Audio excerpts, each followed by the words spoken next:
सर्वं शिवमयम शिवानंता शिवकृपानंता। पयला मे 2024 देवगुरु बृहस्पतिर मेष राशि থেকে বৃষ রাশিতে সঞ্চার নিয়ে একাধিক ভিডিও আপনাদের সঙ্গে আমি উপস্থাপনা করেছি। আপনাদের জন্য অনেক কিছু আলোচনা করেছি। আজকে আমরা মেষ থেকে মীন রাশি লগ্নের যে ফলাফল সেটা নিয়ে একটু আলোচনা করব।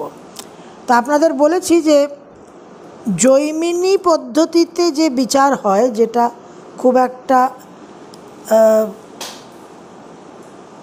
পূর্ব প্রান্তে প্রচলিত নয়, কিন্তু এটা ভীষণই গুরুত্বপূর্ণ একটা পদ্ধতি এবং পরাশর পদ্ধতি আর জৈমিনী পদ্ধতিকে মেলবন্ধন করেই কিন্তু আমরা জন্মছক বিচার করে থাকি। যখন আমরা এই ইউটিউব প্ল্যাটফর্মে আপনাদের সঙ্গে আলোচনা করি, সেটা একটা জেনারেল চিত্র দেওয়া হয় যাতে সকলেই একটা আন্দাজ করতে পারেন, একটা অনুমান করতে পারেন। কিন্তু যখন হরোস্কোপ বিচার হয়, কনসালটেশন হয়, তখন কিন্তু অবশ্যই পরাশরের সঙ্গে জৈমিনী পদ্ধতিকে একটা কম্বাইন করা হয়, দেখা হয়। কারণ পরাশর জ্যোতিষের মতোই জৈমিনী জ্যোতিষ astrology is very very important.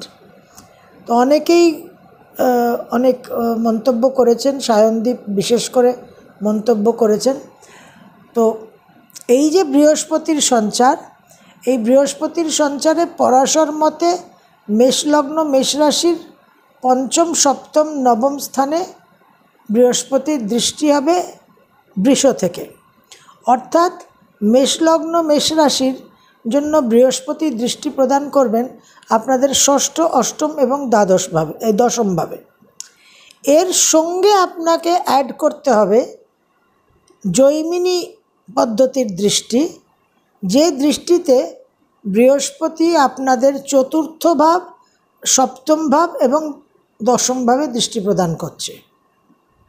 কারণ জৈমিনী পদ্ধতিতে স্থির রাশি চর রাশির উপর দৃষ্টি প্রদান করবে, শুধু নিজের সঙ্গে লাগোয়া যে চর রাশি সেখানে দৃষ্টি প্রদান হবে না।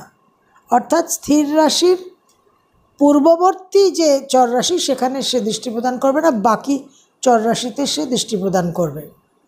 তো সেই হিসেবে রাশির যে দৃষ্টি, সেই রাশির দৃষ্টিতে বৃষ রাশির দৃষ্টি যেটা আমরা পাচ্ছি সেটা কর্কটের উপর, তুলার উপর এবং মকরের উপর। তাহলে এই যদি কম্বিনেশন হয়, তাহলে আমরা এখানে একটু বুঝে নিন ডিফারেন্সটা। শুধু পরাশর মতে যদি আমরা চলি, তাহলে আজকে একটা মেষ রাশি মেষ লগ্নের মানুষ যদি গৃহ বা বাহন ক্রয়ের কথা ভাবে, তখন শুধু পরাশর জ্যোতিষ বললে, যেহেতু বৃহস্পতির দৃষ্টি আমরা চতুর্থ ভাবের উপর পাচ্ছি না, সুতরাং আমরা সেখানে তাকে কিন্তু বলবো না যে গৃহ বা বাহন ক্রয়ের কথা চিন্তাভাবনা করতে। সেখানে একটা অ্যাডভাইস বা পরামর্শের জায়গায় কিছুটা ঘাটতি থেকে যাবে। কিন্তু যখন আমরা জৈমিনী অ্যাস্ট্রোলজিকে এখানে অন্তর্ভুক্ত করে দেখব, তখন কিন্তু যদি একজন জাতকের বা আপনার যদি গৃহ বা বাহন সংক্রান্ত প্রশ্ন থাকে, সেখানে কিন্তু পজিটিভ আপনি অ্যাডভাইস পাবেন। সিমিলারলি বৃষ থেকে পরাশর মতে কোনো সপ্তমে দৃষ্টি নেই মেষ রাশি মেষ লগ্নের। সুতরাং বিবাহ ক্ষেত্র, বিবাহ সংক্রান্ত, ব্যবসা সংক্রান্ত বিষয়ে যদি প্রশ্ন থাকে, সেক্ষেত্রে কিন্তু শুধু পরাশর জ্যোতিষ করলে সেই জায়গায় খুব একটা পজিটিভ রেজাল্ট দেখা যাচ্ছে না। কিন্তু জৈমিনী অ্যাসপেক্টকে যদি ধরা হয়, তাহলে আমরা অবশ্যই বলবো যে মেষ রাশি মেষ লগ্নের জন্য বৃহস্পতি মেষে থাকাকালীন যে বিবাহ এবং ব্যবসার পজিটিভ ইনফ্লুয়েন্সটা ছিল, সেটা কিন্তু কন্টিনিউ করছে বৃষতে যাওয়ার পরেও। তাহলে মেষ রাশি মেষ লগ্নের জন্য বৃহস্পতির কোন কোন রাশির উপরে দৃষ্টি প্রদান হচ্ছে? কর্কট, কন্যা, তুলা, বৃশ্চিক আর মকর। তাহলে চতুর্থভাবে দৃষ্টি প্রদান হলে মায়ের শরীর স্বাস্থ্য উন্নতি হওয়া, বিদ্যায় মনোযোগ বৃদ্ধি হওয়া, গৃহ ক্রয়, গৃহ সংস্কার, বাহন ক্রয়, পারিবারিক সুখ শান্তি, এক্সিস্টিং হাউস এক্সপ্যানশন, বাড়ির রিপেয়ার মেরামত ইত্যাদি। ষষ্ঠভাবে যখন বৃহস্পতির দৃষ্টি পড়ছে, এখানে একটা বড় রেড ফ্ল্যাগ আছে। সেটা হচ্ছে আপনাদের কিন্তু এই ষষ্ঠে বৃহস্পতির দৃষ্টি থাকাকালীন এক্সেসিভ লোন নিয়ে নেওয়ার একটা প্রবণতা হবে। এই যে 4th হাউসে দৃষ্টি, তার সঙ্গে কম্বাইন করুন গৃহ ক্রয়, বাহন ক্রয়, এগুলো করতে গেলেই একটা লোন নিতে হবে।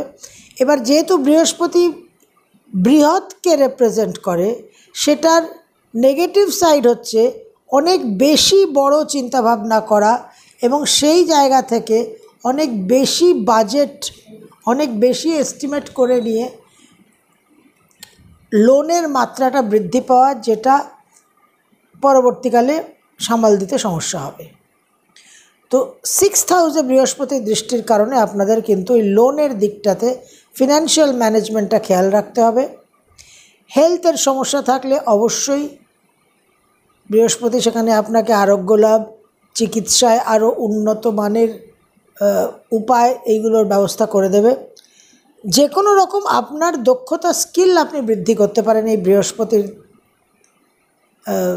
গোচরের সময়। নতুন ল্যাঙ্গুয়েজ শিখতে পারেন। 6th হাউসটা আপনার বুধের ঘর। নতুন সার্টিফিকেশন করতে পারেন, যে কোনো রকম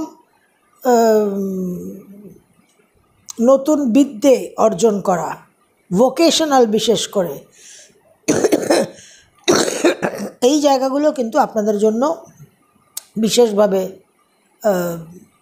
শুভ হবে। এবং তার সঙ্গে এই 6th হাউসের দৃষ্টি, বৃহস্পতি যে দৃষ্টি প্রদান করবে, তাতে ওভারঅল কর্মের একটা উন্নতি, প্রফেশনাল ফিল্ডে একটা ভাগ্যোন্নতি হওয়ার সম্ভাবনা থাকছে।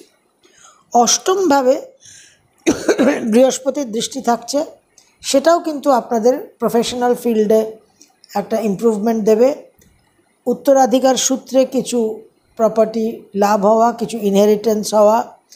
যারা রিসার্চে আছেন, হায়ার এডুকেশনে আছেন, তারা বিশেষভাবে কিন্তু রেজাল্ট পাবেন। আপনাদের একটা স্পিরিচুয়াল, অকাল্ট, রিলিজিয়ান, অ্যাস্ট্রোলজি, এইসব সাবজেক্টে ইন্টারেস্ট বৃদ্ধি পাবে। যারা অলরেডি এইসব সাবজেক্টের সঙ্গে অ্যাসোসিয়েটেড আছেন, তাদের আরও নলেজ বেস, আরও তাদের এডুকেশন এই বিষয়ে বাড়বে, আরও নতুন কোর্স করতে পারেন ইত্যাদি। প্লাস অষ্টমে বৃহস্পতির দৃষ্টির কারণে নানান রকম এক্সিস্টিং সংকট থেকে বৃহস্পতি আপনাদের উদ্ধার করবে। বৃহস্পতি রক্ষাকারক। তো কোনো রকম যদি ডিসপিউট থাকে, কোনো রকম যদি ক্রিটিক্যাল সিচুয়েশান থাকে, সেখানে কিন্তু আপনারা একটা রিলিফ পাবেন, একটা আলোর দিশা কিন্তু আপনারা পাবেন। সপ্তমে বৃহস্পতির দৃষ্টি থাকছে, ব্যবসা বাণিজ্য উন্নতি, নতুন ব্যবসা বাণিজ্য শুরু করা, বিবাহ স্থির হওয়ার কিন্তু প্রবল সম্ভাবনা। এবং ইন জেনারেল মানুষের সঙ্গে ইন জেনারেল সোশ্যাল লাইফ আরও এক্সপ্যান্ড করবে। হাজব্যান্ড বা ওয়াইফের বিশেষ কোনো জীবনে উন্নতি এবং ছেলেদের ক্ষেত্রে সন্তান লাভের সম্ভাবনা। দশমভাবে বৃহস্পতির যে দৃষ্টিটা পড়ছে মকর রাশিতে, এটা কিন্তু একটু ট্রিকি। কারণ মকর হচ্ছে বৃহস্পতির নিজ স্থান। তো আপনার যদি জন্মকালীন বৃহস্পতি ওখানে থাকে, যে মেষলগ্ন মেষরাশির মানুষদের মকরে বৃহস্পতি অলরেডি আছে, তাদের জন্য কিন্তু কিছু ডিস্টারবেন্স আসবে, কিছু ভাগ্যহানি, কিছু কর্মস্থানের প্রবলেম। কারণ স্বাভাবিকভাবেই নিচস্থ বৃহস্পতিকে বৃহস্পতি আরও এনার্জাইজ করছে, সেখানে একটা সমস্যা। কিছু সিনিয়রদের সঙ্গে সমস্যা হতে পারে, গাইডদের সঙ্গে সমস্যা হতে পারে। এবং পরাশর আর জ্যোতিষ দুটো পদ্ধতিতেই কিন্তু মকরে বৃহস্পতির দৃষ্টিটা থাকছে। তো যদি বৃহস্পতি ওখানে আপনার অবস্থান না করে, তাহলে আপনার কর্মক্ষেত্রে কিছু বৃদ্ধি, কর্মক্ষেত্র সংক্রান্ত কিছু বিদ্যা অর্জন, কর্মক্ষেত্র সংক্রান্ত বিদেশ ভ্রমণ, যারা লিগ্যাল ফিল্ডে আছেন বা যারা কনসালটেন্সি করেন, কিছু অ্যাডভাইসারি ফিল্ডে আছেন, তাদের জন্য কর্মক্ষেত্রে একটা বিশেষ উন্নতি হওয়ার যোগ, পদ প্রতিষ্ঠা এগুলো বৃদ্ধি পাওয়ার যোগ। এছাড়া আপনাদের আমি আগেই বলেছি একটা আলাদা ভিডিওতে যে এই বৃষের বৃহস্পতি কর্কট, কন্যা, তুলা, বৃশ্চিক আর মকরে যদি আপনার জন্মকালীন গ্রহর সঙ্গে কানেক্ট করে, রবি, চন্দ্র, মঙ্গল, বুধ, বৃহস্পতি, শনি, রাহু, কেতু, তাহলে আপনার বিশেষভাবে সেই ক্ষেত্র রিলেটেড আরও অনেক আপনি বৃদ্ধিমূলক রেজাল্ট পাবেন, উন্নতি হবে, বেটারমেন্ট হবে, অনেক সমস্যার সলিউশন হবে। এছাড়া আরও কিছু দিক আছে যেগুলো আমাদের দেখতে হবে, যেটা জৈমিনী অ্যাস্ট্রোলজির সঙ্গে কানেক্ট করে, সেটা আমি আপনাদের আলাদা ভিডিওতে উপস্থাপনা করব। আজকে আমরা শুধু পরাশর জ্যোতিষ আর জৈমিনী অ্যাস্ট্রোলজি এই দুটোকে কানেক্ট করে এই দুটোর এতে মেলবন্ধনে আমরা দেখে নিচ্ছি যে কিভাবে আপনারা কি রেজাল্ট পাবেন। তো ওভারঅল খেয়াল রাখবেন, যেটা মাথায় রাখতে হবে যে এক্সেসিভ বাড়াবাড়ি করবেন না। অনেক শুভত্ব পাবেন, অনেক অনুপ্রেরণা পাবেন, অনেক উৎসাহ, এনার্জি পাবেন। বৃষতে বৃহস্পতির অবস্থান, সেকেন্ড হাউসের বৃহস্পতি আপনাদের খিদে বৃদ্ধি করবে। খিদে মানে শুধু আহারের খিদে নয়, ওভারঅল হাঙ্গার ইন লাইফ, সব কিছুর খিদে, চাহিদা, ডিমান্ড, সেই ডিমান্ডটা যেন অতিরিক্ত না হয়ে যায়। এবং আগেও বলেছি বৃষতে রাহুর প্রভাবটা প্রধান, সুতরাং ওই রাহুর যে একটা মিসলিডিং জায়গা সেটাকে খেয়াল রাখতে হবে। ওই চেকস অ্যান্ড ব্যালেন্সটা মেনটেন করলে, একটা পরিমিতভাবে চললে, মিতাচার মেনটেন করলে আপনারা কিন্তু বিশেষ রেজাল্টস পাবেন। গৃহ, বাহন, পারিবারিক সুখ শান্তি, বিবাহ, কর্মে উন্নতি, স্বাস্থ্যের উন্নতি,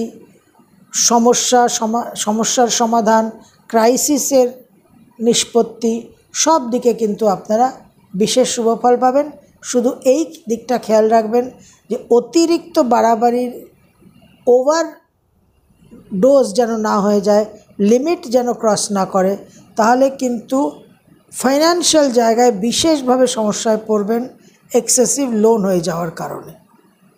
তো আশা করি আপনাদের বোঝাতে পেরেছি যে কিভাবে বৃহস্পতি আপনাদের সহায়তা করবে। বিশেষ করে কর্মক্ষেত্রে আপনারা শুভফল পাবেন, গৃহ ক্রয়, বাহন ক্রয় এবং বিবাহ, প্লাস ওভারঅল ইন জেনারেল একটা আপনাদের একটা এনহ্যান্সমেন্ট ইন লাইফ কিন্তু আপনারা আশা করতে পারেন। সর্বম শুভময়ম, শুভনন্তা, শিবকৃপানন্তা।